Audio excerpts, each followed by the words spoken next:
Quand on fait des prédictions, quand on fait de l'astrologie, de la numérologie, de la tarologie, on espère sincèrement se tromper le moins possible. Pourtant, on se trompe. C'est comme ça. Et parfois, au contraire, on aimerait mieux se tromper.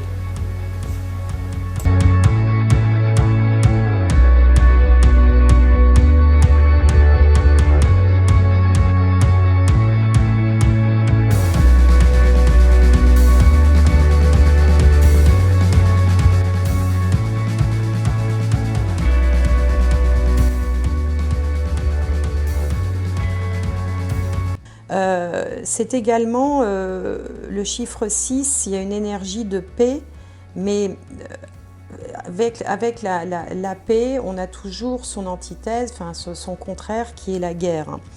Donc c'est une année où il va falloir être très vigilant à ces choses-là. Par exemple, 1914, année universelle 6, bon, on a vu naître un conflit mondial.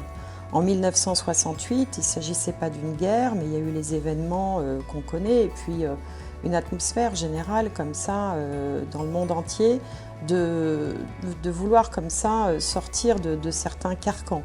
68 a été quand même une année marquante, et il y a eu un avant et un après 68, mais pour pouvoir avoir les bénéfices post-68, il a fallu en passer par des émeutes.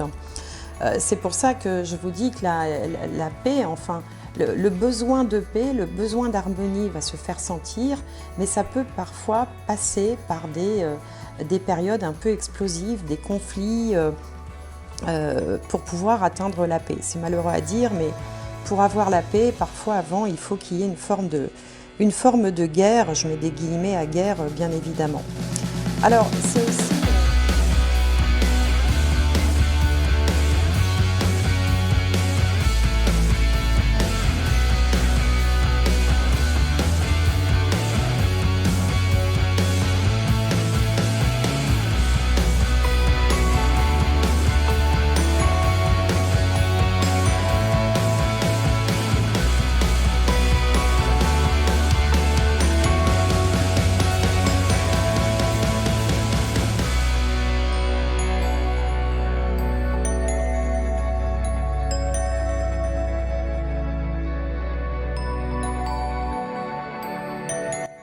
C'est également, le chiffre 6 est en lien avec la femme et les enfants.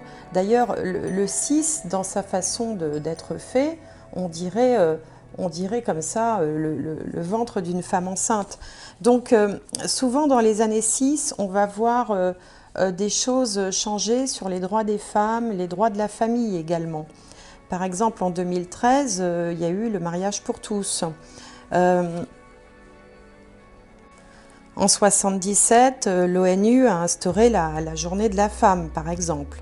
Et puis, plus près de nous, en 2004, a été votée la loi de l'égalité juridique entre les hommes et les femmes. Donc, il y a aussi une notion de responsabilité et de responsabilisation qui accompagne l'énergie du 6.